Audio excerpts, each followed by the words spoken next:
It's kill or be killed. The old and the weak are doomed. Oh, fuck you, dude! No way! Oh, what is this? Doing everything in their power to No! the white man of what he's earned. No It's way! on us to straighten out the queer. It's on you. God damn it, man!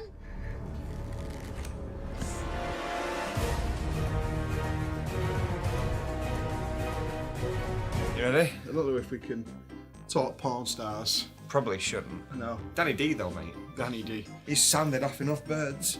Sanding off. Start to work that lad. BJ Blazkowicz. BJ. I am hype. BJ. What is his surname? Blazkowicz. Blazkowicz. The Jew, mate. Yeah? Wow. He's coming for you. He's dropping that in like straight Oh, away. when we're talking Wolfenstein, we know what we're doing. Because when they brought this back, everyone was like, remake City Mate. And then it was well good. Yeah. And then it was well good. And then the old blood came out, we're like, okay, now it's really getting back to old school Wolfenstein. And this time it looks like it's going to get even weirder because Frau Engel is back. Mashed up face lady. She's my girl, though. She's my girl. I bet she's into some really She's cool in my fetishes. girl. Let's hope they've done it again. That's all I can say. Let's hope they've done it again. Let's Wolfenstein, baby. I'm going to shoot some bad people. I like the way that you refrain. Skirting around. I was skirting around. Select character.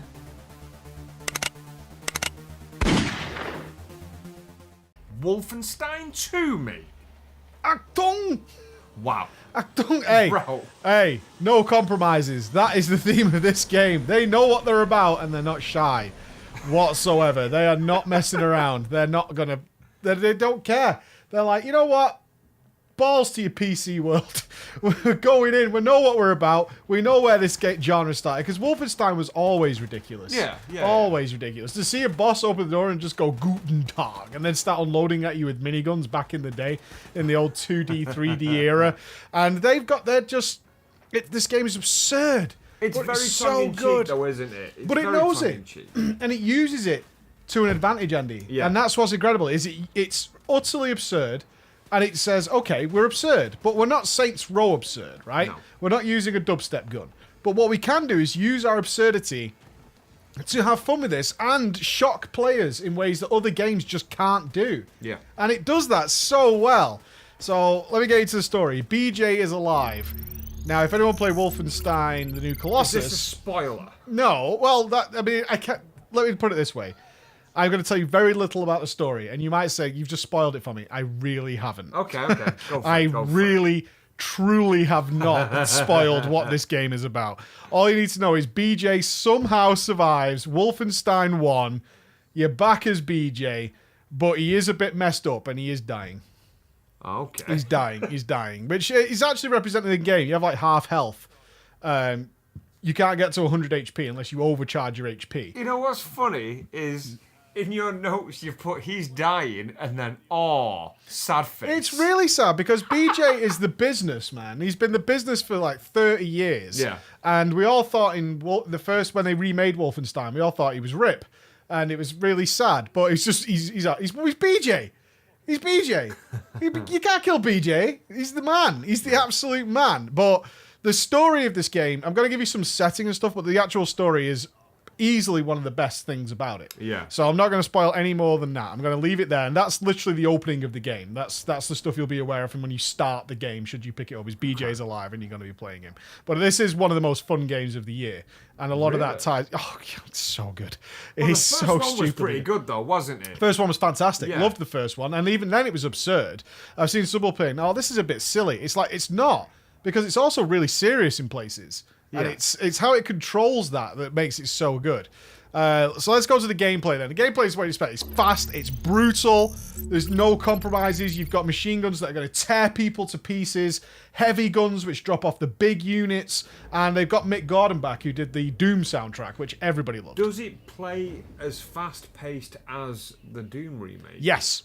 Oh, cool. Oh, yes. That's Oh, really yeah. good Fully. then. He's full on with that. Gameplay with an actual story is bits. It is. It's crazy good. Like, it's actual full on going for it. But not only that, it's not Doom. And they know that. It's not Doom. So we started the game on hard. Like, I did Doom on Nightmare or Ultra Nightmare, whichever is the first hardest difficulty you can choose. I think Ultra Nightmare might be locked on Doom at the start.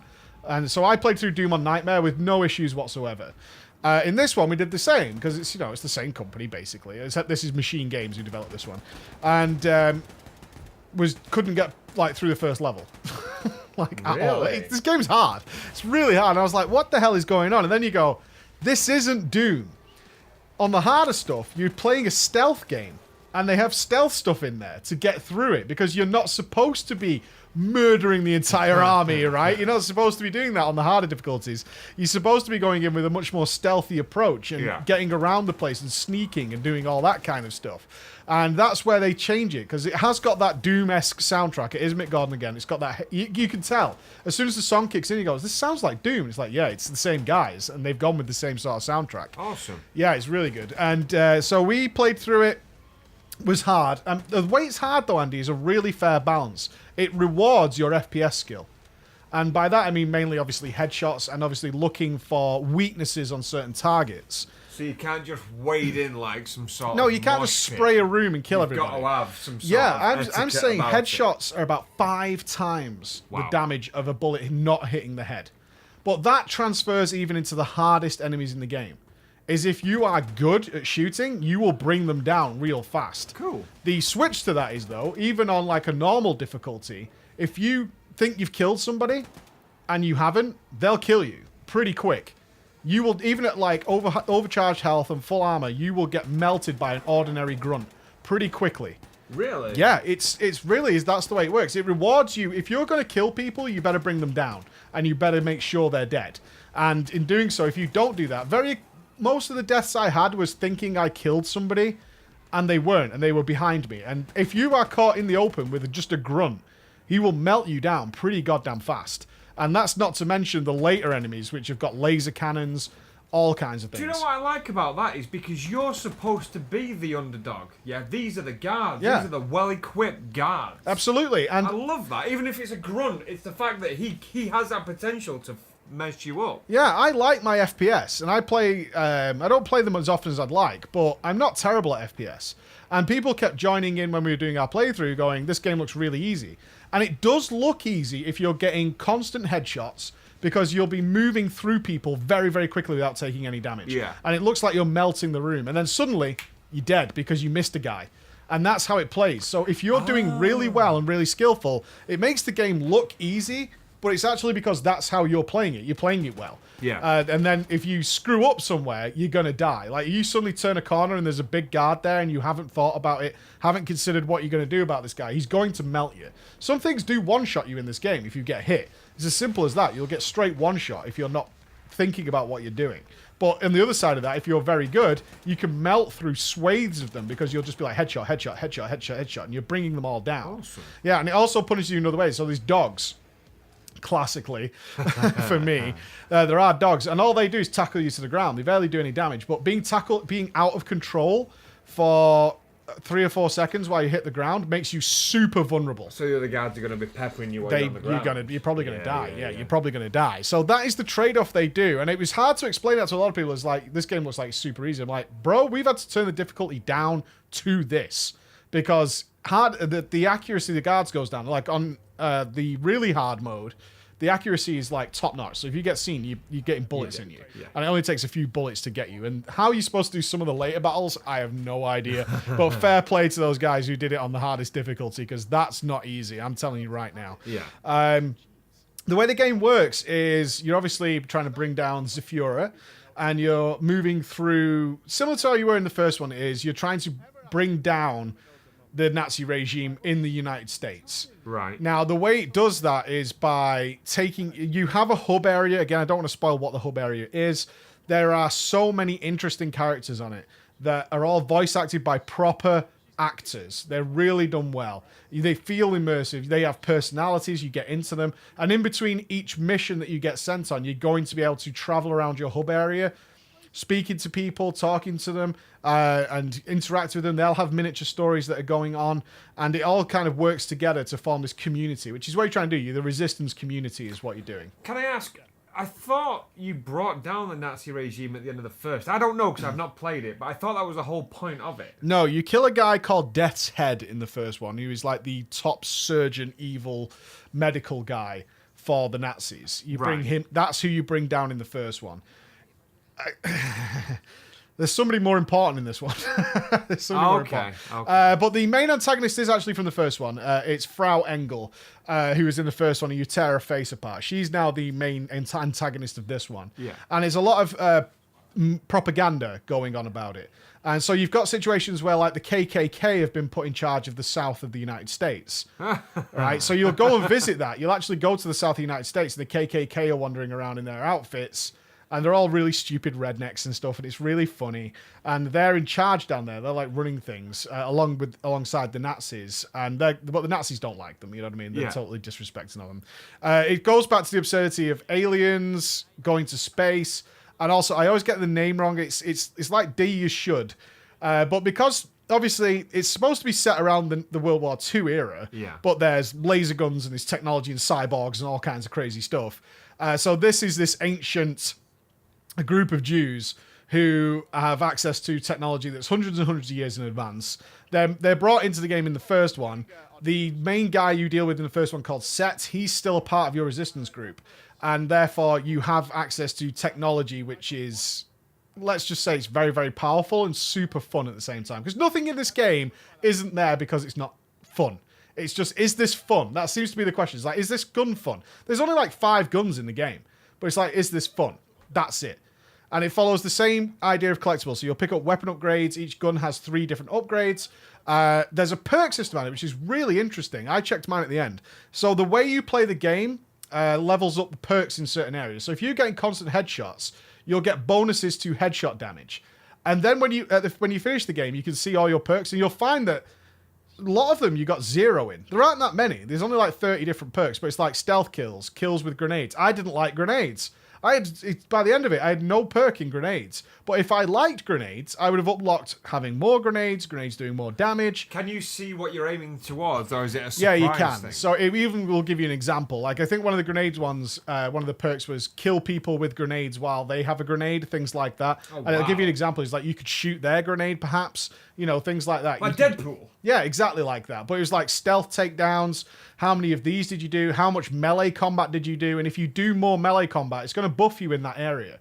But if you're not playing that way, it just doesn't buff you in that area, and it does buff you in the areas you do play and makes things far more fun. So you might upgrade like armor more than anything. I think my headshot count was in the thousands, and my grenade kills were less than like 4. Jesus Christ. Yeah, it's because I didn't like that playstyle. It's similar with the heavy guns. So when you kill the big units, they drop their guns, and they can be like rocket launchers, big laser cannons, things like that. But it slowed you down because they're so big. They do huge amounts of damage, but they slow you down. Well, what, when you've got them equipped? Yeah, when you've got them equipped, you're very, very slow with them. You can run with them, but in order to... And they have like a power-up time, things like that. Yeah. Now, I didn't like them because I liked the mobility. I like to be very fast on my feet, shooting people, getting around corners and all that. So very early on in the game, I was like... I don't really like these heavy guns. I'm not really going to use them. You know, I actually don't like the playstyle with the heavy guns, which then changes your perk system again. So, okay, well, we're not going to buff you in heavy guns because you don't like to use them. We'll buff you in the stuff you do like and make it go that way. I like that, intuitively catering for how you play a game. Well, I do liked like accuracy over, like, pure... I preferred, basically, I got a scoped rifle and made it armor-piercing and stuff like that. Yeah. So I could use that on the heavily armored units. And combine that with aiming for constant headshots, I was going for more precision. So it buffed me in those areas and gave me a gun that was more powerful against armored units. It also shattered through their armor, exposing the flesh, so you could get headshots quicker. Cool. And therefore, enemies that are really, really tough, you could actually take down in about 10 bullets to the head with an automatic rifle. So you could melt through them if you were accurate enough, which made it a ton of fun. On top of that, it's got some great longevity to it, which I was really surprised by. The system's a little strange, though, Andy. Like, there's captains when you go into certain areas, and it'll give you a little distance meter and a direction of where the captain is. There's a captain, so there might be 1 or 2 captains in this area. Kind of like Shadow of War. Not really. They basically, if you shoot a bullet that in any area that's got captains in, that captain will hear that and set off an alarm, and that's going to spawn a lot more enemies and a lot harder enemies, right? So let's just give an example. There's an area might have 1 captain and 5 guards in it. You can stealth through that. There's your hard mode, right? if you kill one of those guards, then you're going to end up with about 20 enemies. And some of them are going to be big armored units. But you're going to have a massive gun battle, which might be what you actually want, because the gunplay in this game is fantastic. So you might want that without issue. So sometimes I was like, balls to this. I'm just shooting everybody and having fun with it. But when you kill a captain, it stops the alarm. Now, when you kill the captain, though, he'll drop an Enigma code.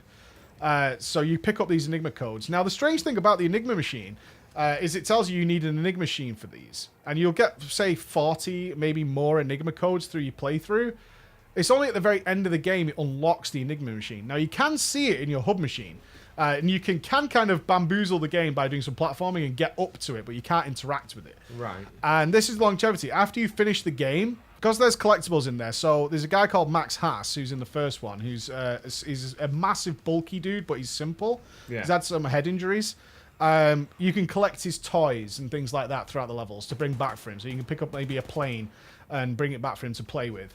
Now, in order to extend the game, they know people will want to go back and do the collectibles, particularly if you don't buy a lot of games. So what they do is they give you these Enigma codes who will give you access to special, what they call Uber Commandos, who are like just tougher soldiers of the Nazi regime. And they will be in all the maps that you've already done. So instead of having to just go and replay the level again, like you would traditionally do to get the collectibles, you get a new mission to go back to a certain segment of the map, because let's say the actual level is huge. Yeah. So it'll chop the level up into pieces, then give you an Uber Commando in that area. So you go back to that with a brand new mission, brand new enemy layouts, all that kind of stuff, while you're looking for collectibles and stuff to pick up. That's nice. It's really nice. It also gives you. It also tells you what you're missing on that level, which you can't ask for more than that. It might say you're missing a weapon upgrade. Well. It's a fast travel. It's there. It opens up a mission table after you finish the game, and it'll just say, right, you've got a commando in, say, Manhattan in the sewers. So do you want to go there? And then you can check, oh yeah, I'm missing a weapon upgrade. I haven't found Max's toy in that level. And plus the level is much smaller, so you can totally survey the area while dealing with a totally different scenario in the same map. And that really extends that extends the life of the game massively for people. Instead of it just being like, you can go back and play the levels again if you want to, in this time they've come up with a new system, which is we'll just use parts of the maps that we've already given you, and we'll create totally new missions for you to go and do there, and you can just zip to them, zip between them, and explore around. And there's tons of secrets in this game. Loads of exploration, because you can modify. You'll get some tech later on that'll modify how you use your character. Do you want him using a brutal way? Do you want to be able to sneak a bit better? I'm being very around the bush, but believe me, this stuff is well good when you get it. Right, okay. I'm being very beaten around the bush. But let's say you'll get some tech later on that allows you to do some utterly ridiculous, incredible things. Nice. To find new pathways and routes throughout the levels that you wouldn't have realized in your first time playing through. Is there's actually a ton of different ways you can do this level, and that's really good if you have played through most of the game. So any advice to anyone playing this is pick up your Enigma codes when you can. Don't forget to pick them up when the captain dies, because you are going to want them at the end of the game. You are going to want them again. So I'm just letting you know there. But that is Wolfenstein in a nutshell. Stupid fun, wonderful characters, wonderful level design. I do want to shout out here to the story is that, the story is absurd, but it's so well paced that the dark and emotional moments, which it does have, and they're very serious, are contrasted super well and not a muddle between the totally absurd moments, which is different to, say, a game like Watch Dogs 2, which I really didn't like, because it kept trying to be serious, and like we're a really serious game, and then suddenly it was completely ridiculous and absurd like 10 seconds later. It was all over the place, and it really takes you out of it, because it's like, are you serious, or are you what are you doing? What are you going for here? I'm not picking up what you're getting for. It basically sets the world in where it keeps, even though it's not serious, while at the same time it keeps that tone consistent. It says we're absurd, but we're not ridiculous. Although it does get a little ridiculous, but not to the point where you're just like, this game is stupid, right? You never feel that. You just think, this is awesome. Just go with it. This is fantastic. At no point you sat back going, give me a break. Or maybe some people will, but I didn't at all. I knew what I was getting in for Wolfenstein. So there you go. The cons to this game, just give me some more. Now, there are clear elements of probably DLC. I'm not going to lie. Probably DLC. But there is definitely mention of at least 2 major things that are going on in this world that are not tackled in this game. And it's not a short game either. So it's not like you feel like they've cut it out for later. How long did you spend on it? Do you remember? We did 2 days on it, so probably about 14 hours. Okay. We got out of it, and that's not including going to get all the collectibles and stuff afterwards, which would have easily been like a full extra playthrough, if not longer, because of all the exploration and stuff. There are 2 big things that definitely come up in this game that you're like, I just want more of that. And that seems like they're just setting it up for the next piece. But there's a full game here. It's not a case that it feels like that's missing for some reason. It's been dissected. Yeah, for it doesn't DLC feel like they purposes. made that and then chopped it out. It feels like, it feels yeah, like this they're is what we're expand going to... upon it. Yeah, they're just like, this is probably what we're going to do for a DLC or something like that. We're just letting you know that this is the kind of thing you're probably going to be doing. And that's fine. I'm totally okay with that as a mention of what's going to be. Yeah. The biggest issue I did have with it, though, is it caused me some PC issues. We had a couple of blue screens of death. Really? That was a real pain to fix. I did fix it within about 30 minutes, and basically it required like a DX update, a DirectX update, and it also required like a graphics update. It is supported primarily by AMD. I run NVIDIA, so NVIDIA released some stuff, and that seems to be totally fine now. Had no issues. Had a constant 120 FPS throughout the game. Ran super slick, super smooth all the way through. So no issues there. And the pros, it's a wonderful game. It's so fun. Yeah. It's taking you from brutal action to comedy, laugh out loud giggles all the time. And then just sad moments. So would you say you have to play the first to fully enjoy the second? No, not in the least. Really? No, not in the least. They do I would play the first anyway because it's awesome, right? Yeah. That's a good reason, and it's much cheaper, and it's really good. I'd also play the DLC, The Old Blood, for the first one because it's completely ridiculous, but that will set you into the right mindset for this one going in. I think people expect FPS games that look as polished and shiny as this to be like a Call of Duty or something. And I've seen some people saying, "Oh, this is, it's not serious. It's a bit silly." Wolfenstein always was.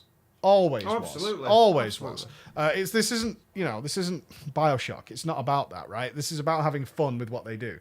But the beginning of this game gives you a very quick breakdown of the first game and also allows you to make a choice that happens in the first game at the very beginning. Again, I've got to skirt around so much. They allow you to repeat that choice so that this game carries on, like I said, with certain characters that you finished the first one in this one. Okay, Yeah. right. So the way that you catered your playthrough in the first, You when can- you get to the yes. second, because obviously with twist turns, maybe some death, I'm assuming. Well, no, essentially, it's not a big spoiler. It is in the beginning of the first game, you have to make a choice between 2 characters. One lives, one dies. And you get to repeat that choice in this one because that person would obviously be alive in your Wolfenstein story. But that also means, which is great because each character is fantastic, is that you can have another playthrough again with the different character as part of your crew, which works out really well because it plays very differently. It seemed very smart in terms of how they've integrated so many aspects to the replayability of this. Not just the collectibles, but like you've just said, like it's probably still the same playthrough, but with different context if you pick this. Well, the fact of the matter is, you want to, when you finish the game, you're going to be sad. If you enjoy this genre, you're going to be sad. Because it's over, but it's not over. Because if it'd be very, very difficult for you to not enjoy the gunplay in this game. It's some of the best ever made. It's as simple as that, and you want to play more of it. So the collectible system is an excuse for you to go and kill more things in a totally different environment. They just haven't loaded a story on top of it. That's all. You're playing the same game, but there's no more story for this playthrough, other than can you go and deal with the Uber Commandos who are out there, and all they are is one for each map of the game. Yeah, that's it. So you can go to there, and you've got a reason, because you're going to want to upgrade all your weapons. You're going to want to get Max's toys, because everyone loves Max. You're going to want to do these things. So instead of it just being like, okay, well, level select or chapter select that you get in most games, they've said, look, here it is. Just get your Enigma codes. They'll give you a location of an Uber Commando. Surprise, surprise, it's in a map you've already done. And we'll give you a lot of it is like playing through the level in reverse. You know what I mean? Right. Things like that. So it's the same map, but you're going to spawn in a different location. You're going to access in a different location, and you're going to maybe play through the level in reverse. There's going to be way more difficult enemies, because obviously you should be good at the game by that point, so the enemies are going to be turned way up compared to what they were. So level 1, which won't feature any mega enemies, now has plenty of mega enemies in there. Yeah. And you're going to be dealing with that and stealthing around and blowing the place to bits with your full arsenal and also all the upgrades and perks that you've picked up along with your first playthrough. So you get to go through in beast mode with much more difficult stuff. Yeah. And it gives you great reasons to go and do that. And again, it's like a full second playthrough. And then if you want to change characters again, you've got an entire different playthrough to go through. And because of the wonderful writing and the fantastic acting, you probably want to do that. So recommended to everybody. So well done, mate. It's fantastic. It's easily one of my... It's in my Game of the Year contention.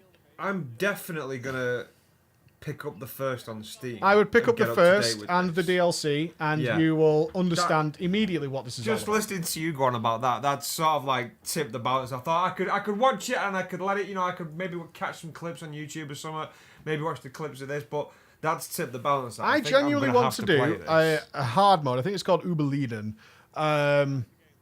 Stealth playthrough. Oh, cool. Because I only did a couple of areas pure stealth, but the difference it makes to the game is tremendous. Yeah. Because the one area is, for me, is a bloodbath. If you do it in stealth, it's technical, it's different. It's a different game again. Yeah, of course. You know what I mean? And that's the point. So go and get it. Don't look at me like that. All right, let's go again. Let's scratch my... No, let's carry on. Wolfenstein 2! Get it! If you got a PC! And in fact, you... I'm got the first one. sold. I'm sold. You're sold. I'm gonna get the first one to play through that and the expansion. I just to didn't play know this. you hadn't played the first I one. don't And then know. you saw like the world that it is. It's like, okay, I want to be a part of Yes, this. I had to make like the highlights video, and there was the clips of this, and from what you were saying and stuff, I put that together. I was just like, But I can't not I be can't in even tell you this. the clip, even our clips, because we do a highlights video every month.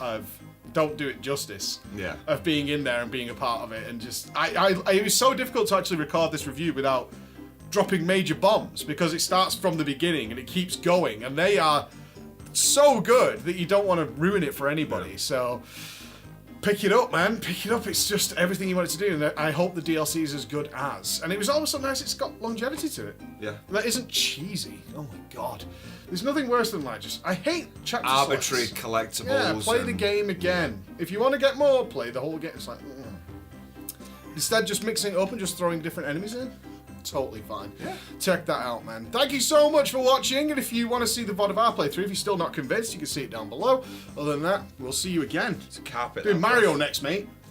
It's a carpet that. Not down below, but carpet. Every time you say there's something down below there. Pretty Bye, certain. everybody. Well, we're not glossing over it this time. Okay, we've got destructible areas. Maybe we're going to get a tank or a dinosaur. I might as well try. We're going to land in the same area, but I don't think I might be able to make that. Okay. Here we go. Oh! Come on! Come on!